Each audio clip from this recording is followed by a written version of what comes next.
Hi, and welcome to The Power of Choice. And I am so happy to have my dear friend Jan Hoth on with me today. And this is completely live and raw and real and unscripted. And the whole idea for this little series is for me to connect with people that I love and admire, and Jan is one of those. And it's really about kind of bringing the creme de la creme of the coaching world and entrepreneurial world, and just sort of hearing about your message and how you have used the gift and power of choice, the choices that you've made in your life and business, and how you feel that that's been a benefit to you. So, Jan, I would love to hear about your business and what you're doing right now. Well, firstly, I want to say thank you. I'm delighted to be here with you, and I love you too. So this is super cool. Good. So I work with women that are in leadership positions and or own their own businesses, and I work with them to own their voices, speak their truth, and bring harmony to every aspect of their lives. Because whether you're out there, leading your business or at home leading your family, because you and I both know that we as the women, there's something really powerful about us and how we choose to lead our families. Yes, absolutely. Absolutely. I love that. I love Yes. that. Well, and just recognizing like my business is called Nurture the Leader because especially we as women, we require such nurturing, and we're not always the first to own that and to do that. And like going back to that part about leading our families, it's really fascinating how, especially as moms, I know you're a mom, Yes. and I'm a As you mom just of, witnessed. yes. There's so many times though that we put everyone else before ourselves. Yes. And when we wake up to that choice, like, wow, I'm choosing what my kids' needs are or my husband's needs are over my own, there's something, well, really powerful about that awareness, because then when you recognize you can choose differently. Right. And I know so much of the time we feel like we often have to put everybody else in front of us. And I think when you can get to the place where it doesn't have to be one or the other, where you can actually make choices for yourself and nurture yourself, but also be nurturing your kids and your husband in that relationship too. So it's really, so much of it is a balance, is kind of what I hear you saying in a way. Mm, yes. Well, and I prefer to use the word harmony I because like to me that. that feels better. I mean, we're Yes. Frozen is really popular in this household right now, the movie, and we are singing and dancing our way through the day. But yes, it's such a harmonious thing, and thank you for pointing that out, because the truth is it doesn't have to be either or. I mean, Right. that's also a choice. Yes, it Like you can is. choose to have it all and choose Right. to have harmony in Right. a way that really works for all of us. So, I love your message, and I'm super excited for your book to come out. It's close. And because I'm excited to share it with my clients, but just your message is so profound. It's simple and abundant that in every moment we do have a choice. We do Yes. have a choice. I mean, I just got off a call with some of my clients, a group that I'm leading, and the woman, one of my clients, came up and talked about how her daughter was coming to visit and her floor was really dirty. And she was like, oh my gosh, what do I have to do now? And she was like, well, my daughter's not here to see my floor. She was talking about her choice to be present with her daughter versus being upset about her dirty floor. And to use my words, like how nurturing that is, to recognize that it's a choice to nurture and honor the relationship that Yeah. of the person coming over, not how you're going to show up for them. Yes. Yeah. And for me, and I know we've talked about this, Jan, and just for people that are watching, Jan and I are part of a mastermind group of amazing entrepreneurial women. Mm. And the thing that I've shared, and I hear so many of us talk about choice and the power of choice, but I think that it's just kind of something that we take for granted, when it really is a powerful force, both in a negative way. It can be a negative force and in a very positive way. So I know that I kind of know a little inside information about what you're doing in your new business venture. And I would love to hear about that, because what a powerful choice that is. And I just got toe to head body tingles, because I am so passionate about this project. So I would love for you to share a little bit more about that. Yes, and thank you. I actually got moved there too, so thank you. Whew.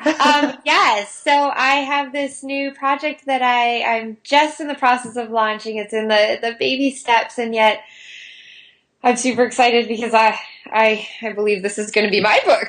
But Good. it's called The Happiness Prism. Okay. And it's really a concept to assist people in being able to choose happy. Nice. Because like you were talking about, sometimes happy or choices can be a negative powerful force or a positive powerful force. And when we actually have the tools to assist us to choose happy, yes, it's that much easier to choose happy. Right, right.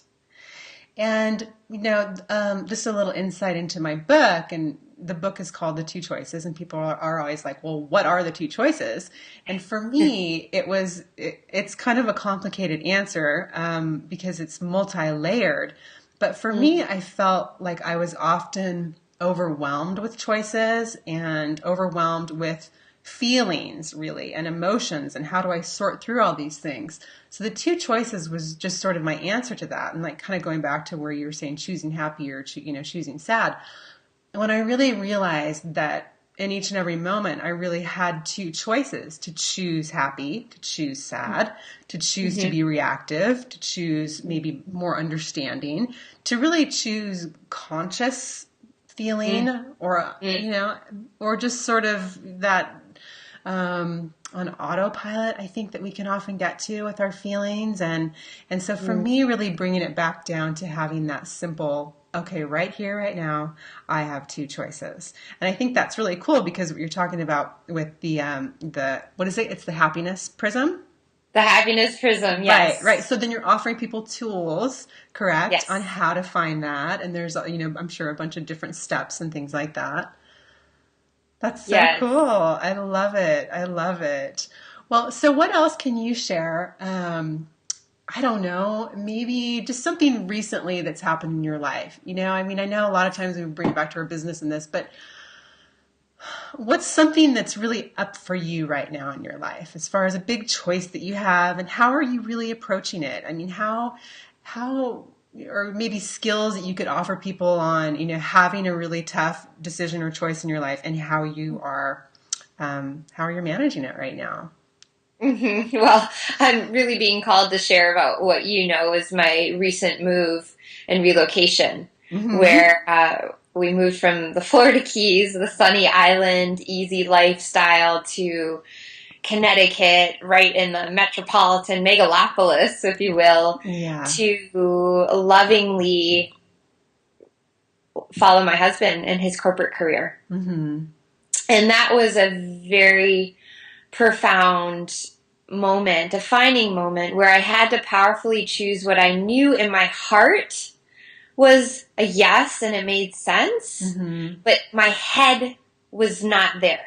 Right. And I couldn't even explain it. And I know that it was very challenging for my husband to be with it, that I had just all this resistance around this, and really how I had to powerfully find the yes and find the choice and find the happy space. And that's actually where, if I may, that's where my happiness prism was birthed, because it was really the culmination of all my experiences up until then, and it all like kind of came to a big crescendo in this move, and having to powerfully choose this move in every moment to be happy and to be easy when things were least likely to look that way. And so, which brings me to, I'm thinking about another point, is it's not really always easy, right? When we're kind of growing, when we're in our truth and walking our path, sometimes the things that life presents to us aren't always aren't always the easy choice. So this is kind of where it gets glitchy, because I think Mm-hmm. a lot of times in self-help and personal growth, actually I Mm-hmm. just wrote a blog on this. Everybody says, well, just feel good, just feel happy, just feel good, just feel happy. But I think the really critical part that's left out is this piece that sometimes in order to get to that the bigger horizon, the bigger summit or peak of feeling good and really being in your truth and in your heart, you have to go through some of the sludge. And it's Mm-hmm. not necessarily that I believe or adopt the no pain, no gain mentality, but I do think that in this realm, it helps to know that there's nothing wrong with us when we are feeling negative emotion, or when we are feeling challenges, or when we are feeling really a lot of different, possibly negative emotions about something as big as this move for you and your family. Because I know personally, I know you really loved being in the Keys. I know that was a gorgeous place for you to be. Mm. And I think I've heard you say that this move was actually really good for you in a lot of ways. Mm-hmm. Mm-hmm. Yes, and I think it's pretty profound that you are bringing up the whole notion of easy, because I do, like you said, in self-help, it does seem like it comes up so much, like, just let it be easy. Like, that was my mantra for the move. Yeah. And yet, yes, there were absolutely challenging times that I did have to step back, and I did have to just let myself cry if Yeah. that's what was coming up. Let myself be angry if that was coming up. Right. And in some ways that was the easy route, because I Mm-hmm. couldn't fight it anymore, that this overwhelming emotion that was coming up about just really needing to cry or be angry and go for a run, or that's just some of Yeah. the things I do to release that. But you're right, like there's a flip side to everything, right? You have your two choices. I mean, yes, there's the happiness prism, but there's also, like, there are times that we're not happy, and honoring that is what I'm really hearing you say. Like, sometimes you do have to choose to honor those sad feelings as access to get back to happy. Right. I mean, it's not necessarily this thing where, the people that are up here and vibrating and always, feeling great are better. It isn't about that. It's not about faking feeling happy or chasing happy. I feel like, a lot of times people are just chasing happy, and they're not really paying attention to the underlying feelings that are really there, which I think is one probably roadblock that a lot of people experience with manifesting, because they think, oh, I have $100 in my bank account today, but I really want the million in there tomorrow. And it's too big of a vibrational jump. So it isn't really about faking how we feel. It's about choosing to acknowledge how we're really feeling, Mm-hmm. not getting stuck in a chronic state of feeling negative or feeling bad, but Mm-hmm. allowing that, and then getting super practiced at feeling better and feeling better and feeling better. I mean, I think that's really kind of probably a lot what the happiness prism is about, if I may kind of read into that a little bit. And also, it's really similar and parallel to the two choices, which I love. That's so cool. Mm-hmm. So cool. Yes, no, absolutely, because that's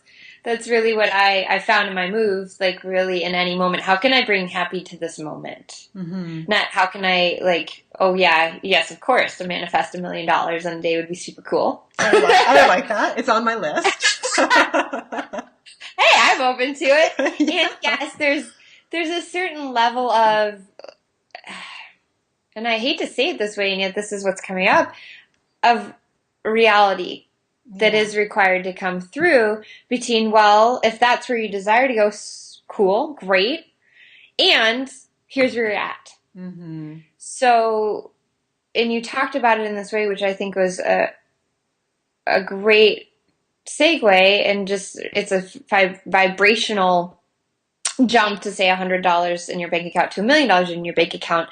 And how you do get there is a series of choices and a series of choosing happy. Yes, Because absolutely. as we both know, that there's greater forces at work, that when we choose a happier state, a more positive energy, then we actually have more support to create more of that. It's like a Right. compounding factor.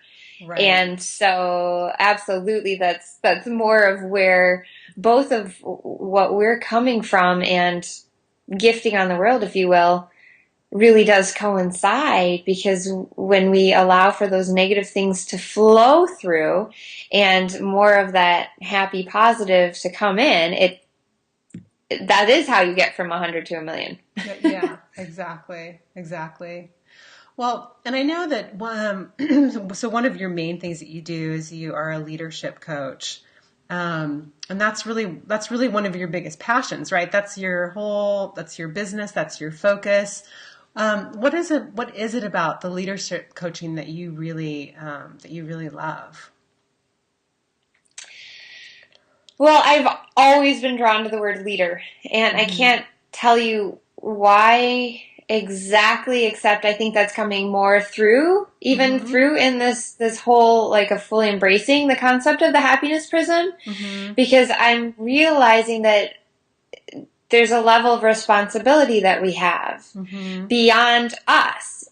When we Right. become conscious and consciously choose, as you talk about, we are more aware of the impact we're having on others. Hmm. So I know if I'm consciously choosing a very funky negative energy in the morning, it totally reflects on my kids and my husband. Right. Well, and this, And yes, go ahead. No, go ahead. Go ahead.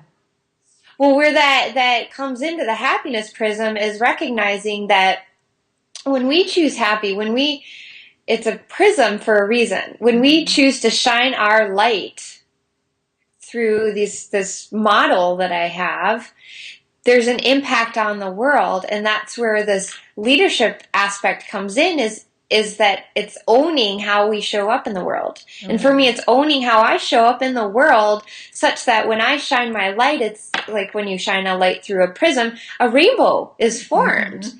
And recognizing that the greater consciousness that we bring to how we choose to lead our lives, our businesses, whatever, we are impacting our families. We are Right. impacting our communities. We are impacting the world and the universe at large. And the whole notion of owning how you lead your life, and whether you're a CEO of a company or you're a single person living alone, there's a leadership aspect to you Hmm. that is a choice. Hmm. But when you choose it, there's a level of responsibility that comes that can be such a loving impact on the world if, again, you choose it. Yeah, I really love how those things all tie together. And I was just thinking as you were talking about the prism idea and how I kind of also see it as this vortex, like Abraham Hicks talks about the vortex. And I just think it's Mm. so, when you first told me about the happiness prism, I just loved it. I just think it's such a amazing idea. And another thought that came through my mind when you're talking, Jan, is that even if we can't necessarily prove the two choices or prove the vortex or prove manifesting or prove any of these spiritual topics, what we do Mm. get from this is a way to feel better in each and every Mm-hmm. moment, is a way when life throws challenges at us, we learn Mm. how to feel better right here and now. So whether we are able to then eventually manifest $1 million or manifest a great book deal or whatever it is within our lives or businesses, at least we've Mm-hmm. discovered a great way to feel better. And to me, that's what life is all about, really, is enjoying life, feeling good, walking the Yes. path. I just love what you're doing. Abs- I love what you're doing. Absolutely. Completely agree. We are here to love and we are here to laugh Yes. and move with that energy, Yes. because we both know that when we're stagnant, we're not happy. That's not Yes. happy energy for us. Exactly, exactly. Well, listen, I know that I just want to honor our time together today, and I want to honor your time commitment. And my intention was with doing this was really to just hear about what you're offering to the world and the vibration you're offering, and to connect. And I really feel blessed that you shared your message with us today, Jan. And I also want people to know, if you want to let people know where we can find you, your website address and that kind of stuff, that Mm. would be great. Awesome. Thank you, Carrie. Yes, my website is nurturetheleader.com. Okay? And I do an e-zine and I love video, as you know. Cool. And this has just been so gorgeous as well. I'm really excited that you're doing these interviews. I think this is a beautiful opportunity for you to shine further, and I've just been honored and tickled to connect with you in this way. Thank you. Thank you so, so much. And I will, on the video, put a link to your website too, so people can know how to get in touch with you further. Okay, my dear. Well, lots of love and thank you so, so very much, Jan. I'll talk to you really soon, okay? Awesome. Bye, Carrie. Bye. You